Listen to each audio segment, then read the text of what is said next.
Friends, नमस्कार।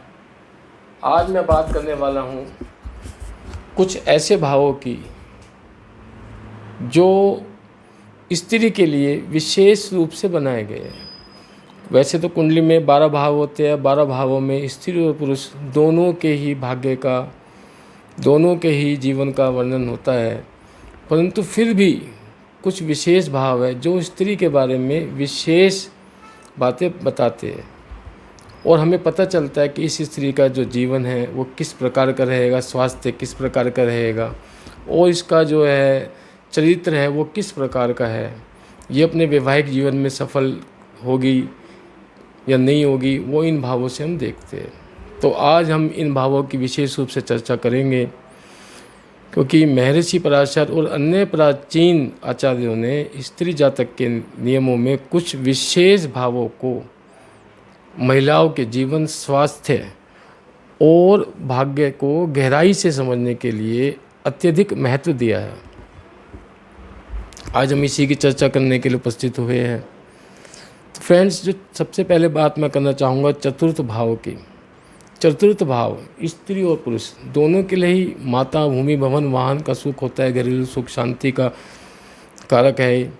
और चतुर्थ भाव का जो कारक है वो चंद्रमा होता है। तो फ्रेंड्स, चतुर्थ भाव में शास्त्रों के अनुसार यदि स्त्री की कुंडली का चौथा भाव उसके अच्छा है तो उसके शील और उसके हृदय की पवित्रता और घरेलू सुख और मानसिक शांति को दर्शाता है। यदि अच्छा भाव है, मजबूत है चतुर्थ भाव स्त्री का, तो ये माना जाता है कि उसका जो है जो घर में है वो सुख शांति बनी रहेगी।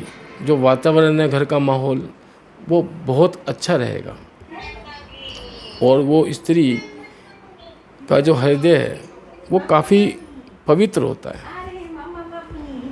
और ऐसी स्त्री जो है दयावान होती है और अपने घर को अच्छी तरह चलाती है।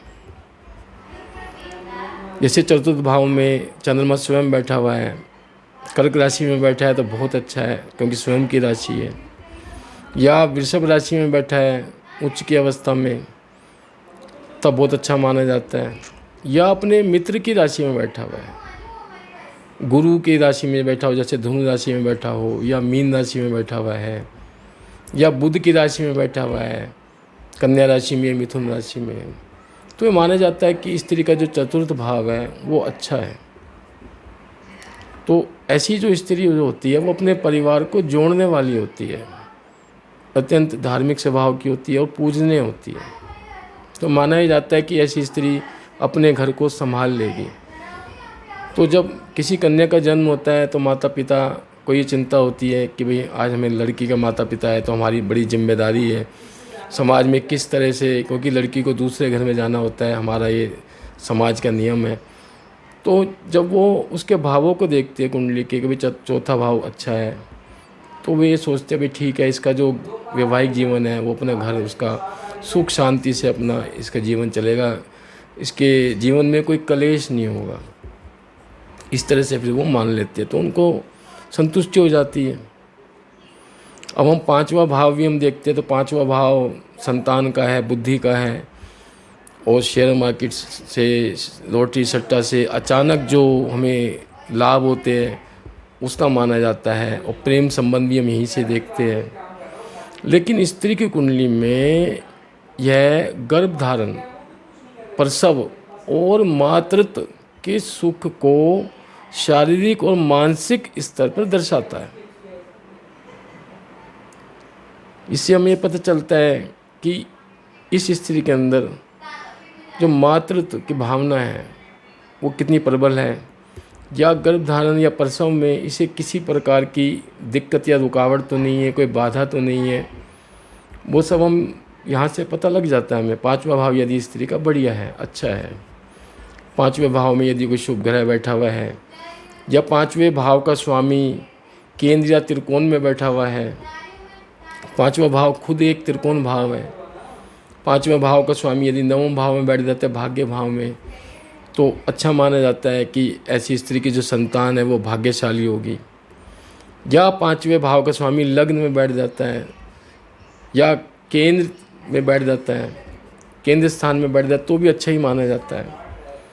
और ये माना जाता है कि ऐसे स्त्री को उत्तम संतान का सुख मिलेगा, तो ये बहुत अच्छा समझा जाता है। अब हम 7वें भाव की यदि बात करते हैं तो 7th हाउस स्त्री और पुरुष दोनों के लिए विवाह का हाउस है, साझेदारी का भाव होता है। और हम जो रोज़ के जो क्रियाकलाप होते हैं हमारे, वो हम 7th हाउस से करते हैं। जैसे हम क्या है ये हम देखते हैं लग्न भाव से, पर 7th हाउस जो सामने का भाव है उससे हमें पता चलता है कि लोग हमें किस नज़र से देखते हैं, हमें क्या समझते हैं, हमारी छवि समाज में किस प्रकार की है, तो ये हमें 7th भाव से पता चलता है। परंतु जो स्त्री की कुंडली में इसे विशेष रूप से पति के सुख से जोड़ा गया है। पति के सुख देखना हो किसी स्त्री का तो हम कहेंगे इसका 7th भाव देखो। तो प्राचीन ग्रंथों में कहा गया है कि स्त्री के विवाह का जो समय है और उसके पति का कैसा स्वभाव होगा और वैवाहिक जीवन की उसकी स्टेबिलिटी रहेगी कि नहीं रहेगी, स्थिरता पूरी तरह से 7th भाव से देखी जाती है या 7th भाव के स्वामी से देखी जाती है। 7th भाव का स्वामी केंद्र या त्रिकोण में बैठा हुआ है, या 7th भाव का स्वामी स्वयं 7th भाव में बैठा हुआ है और किसी क्रूर ग्रह की दृष्टि नहीं है, तो हम ये मान के चलते हैं 7th भाव जो है बहुत बढ़िया है और इस स्त्री का जीवन वैवाहिक जीवन अच्छा रहेगा, इसको अच्छा पति मिलेगा और उस पति का स्वभाव भी अच्छा होगा। यदि क्रूर ग्रह बैठ जाता है तो हमें ये चिंता हो जाती है भाई इस स्त्री का जो पति होगा उसका स्वभाव जो है वो क्रूर होगा, वो पत्नी के साथ अच्छा व्यवहार नहीं करेगा, या कोई दृष्टि पड़ जाती है तो ये विवाह का जो हाउस है फिर डिस्टर्ब हो जाता है, तो हमें ये देखना होता है। और हम बात करेंगे अब 8वें भाव की, अष्टम भाव। यह स्त्री के लिए बहुत महत्वपूर्ण भाव माना जाता है। वैसे अष्टम भाव सामान्यतः आयु और मृत्यु का भाव है और इससे हम दुर्घटना भी देखते हैं, आकस्मिक दुर्घटना यहीं से देखी जाती है और ससुराल पक्ष भी यहाँ से हम देखते हैं। और जो आकस्मिक लाभ होते हैं अनअर्न्ड मनी, वो भी सब हमें अष्टम भाव से ही प्राप्त होते हैं। वो पैसा जिसके लिए हमने मेहनत नहीं की वो हमें प्राप्त हो जाए तो वो अनअर्न्ड मनी होता है, वो अष्टम भाव से होता है। गुप्त धन, गड़ा हुआ धन जो है वो भी यहीं से देखते हैं। गुप्त ज्ञान, गहरा ज्ञान, जैसे तंत्र मंत्र, गुप्त विद्या का ज्ञान, रेकी, इस तरह के आप जो या मेडिटेशन वगैरह जो गहरा ज्ञान होता है, गहरा चिंतन भी यहीं से देखा जाता है।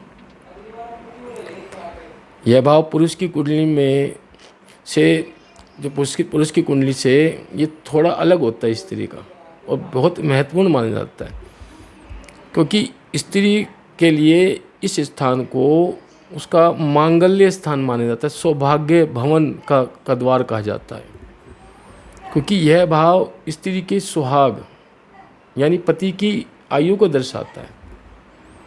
जबकि पुरुष की कुंडली में 8वां भाव मृत्यु और गुप्त संकटों का है, लेकिन स्त्री की कुंडली में यह उसके वैवाहिक जीवन की दीर्घायु और सौभाग्य का सीधा पैमाना है। इसलिए विवाह मिलान के समय कन्या की कुंडली का 8वां भाव बहुत बारीकी से देखा जाता है, क्योंकि जो अगर यदि एक क्वेश्चन उठता है कि पति का अगर आयु देखते हैं हम, सौभाग्य देखते हैं, तो पत्नी की आयु कहाँ से देखेंगे? पत्नी की आयु भी अष्टम भाव से देखी जाती है, स्त्री और पुरुष दोनों की आयु। परंतु जब पत्नी की आयु हम देखते हैं तो हम साथ में अष्टम भाव के साथ हम तृतीय भाव भी उसका देखते हैं।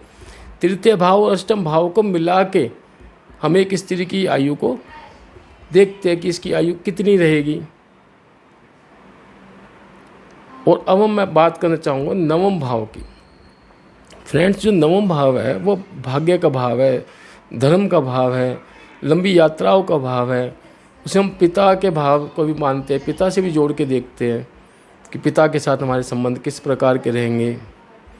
यदि हमारा 9वां भाव अच्छा है या 9वें भाव का स्वामी लग्न में बैठ जाए या लग्न का स्वामी 9वें भाव में बैठ जाए तो ये भाव बहुत मजबूत हो जाता है। और 9वें भाव का जो कारक है वो ग्रह वो बृहस्पति देव खुद है।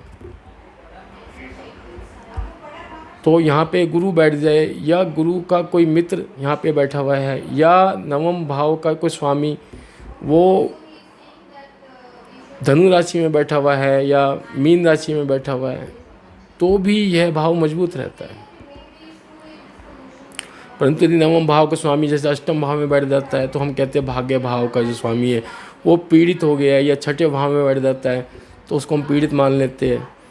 अब हम बात करेंगे स्त्रियों के लिए इस भाव की कि कुछ ज्योतिष मतों जैसे फल दीपिका के अनुसार कह रहे स्त्री के जो भाग्य है उसके जीवन में मिलने वाले ऐश्वर्य का सीधा संबंध उसके पति से होता है, क्योंकि ये नवम भाव स्त्री के भाग्य का ही भाव है, उसके ऐश्वर्य का भाव है। उसे कैसे प्रॉस्पेरिटी मिलेगी? क्योंकि कोई भी जब स्त्री विवाह करके आती है तो जो उसके पति का है, पति यदि करोड़पति है तो स्त्री विवाह करते ही करोड़पति बन जाती है। पति यदि अरबपति है तो स्त्री विवाह करते ही अरबपति बन जाती है। इसलिए स्त्री के भाग्य को उसके पति से जोड़ के देखा जाता है। तो उसका यदि नवम भाव मजबूत है तो पति की प्रॉस्पेरिटी भी बनी रहती है और वह पति के भाग्य में एनहेंस कर देती है और उसकी वृद्धि कर देती है। इसलिए जब हम कुंडली मिलाते हैं तो हम एक स्त्री का नवम भाव भी देखते हैं कि वो जिस घर में जा रही उस घर के लिए किस प्रकार से रहेगी, शुभ रहेगी अशुभ रहेगी। यदि उसका नवम भाव मजबूत है तो हमें मान के चलते हैं कि भाई ये स्त्री हमारे परिवार के लिए भाग्यशाली रहेगी। इसलिए नवम भाव से स्त्री के सौभाग्य और धार्मिक प्रवृत्ति का पता चलता है। इस तरह से हम देख सकते हैं। तो फ्रेंड्स, अब हमने बात कर ली नवम भाव की। अब निष्कर्ष हमारा निकलता है कि तकनीकी रूप से कोई भी भाव स्त्री या पुरुष के लिए नहीं बना है। सेपरेट में सिर्फ कि स्त्री का भाव है या स्त्री पुरुष का भाव है हम ऐसे नहीं कह सकते। लेकिन जो खास तौर पे अष्टम भाव को विशेष रूप से महिला की कुंडली में सबसे संवेदनशील और उनके स्त्रीत्व व सुहाग की रक्षा करने वाला भाव माना गया है। यदि स्त्री का अष्टम भाव खराब है तो हम ये मान के चलते हैं कि भाई स्त्री के जो पति है उसका सुख इसके जीवन में नहीं है। तो हम खाली एक अष्टम भाव के में कोई क्रूर ग्रह बैठ जाए, राहु बैठ जाए, सूर्य बैठ जाए, मंगल बैठ जाए, तो हम सीधा स्पष्ट ये कह दे भाई इस स्त्री का तो अष्टम भाव खराब है, ये तो इससे तो विवाह नहीं करना है या इसका वैवाहिक जीवन अच्छा नहीं रहेगा। तो ऐसा नहीं कहना है या नहीं मान सकते हम जब तक फिर हम नवम भाव देखते हैं उसका, कि यदि उसका नवम भाव मजबूत है या अष्टम भाव पे किसी शुभ ग्रह की दृष्टि पड़ रही है तो फिर हम ये कहते हैं भाई अष्टम भाव बेशक हमारा खराब है स्त्री का, पर नवम भाव है वो संभला हुआ है। तो इस तरह से उसमें दिक्कत नहीं होती है। परंतु यदि किसी स्त्री का छठा भाव और सातवां भाव और आठवां भाव तीनों भाव पाप ग्रहों से दृष्ट है या पाप ग्रह वहाँ बैठे हुए हैं तो स्थिति थोड़ी ख़राब हो जाती है। तो फिर हमें वैदिक उपायों का, ज्योतिषी उपायों का सहारा लेना पड़ता है और फिर हम उस स्त्री के जीवन को हम संभाल सकते हैं। तो फ्रेंड्स, मैं उम्मीद करता हूँ आज की क्लास आपको पसंद आई होगी और इस जानकारी में यदि आपका कुछ और विचार है तो आप मुझे कमेंट्स बॉक्स पे ज़रूर लिखें। और अब मैं आपसे रिक्वेस्ट करूँगा मेरी वीडियो को लाइक करें, शेयर करें और मेरे चैनल को सब्सक्राइब करें। नमस्कार।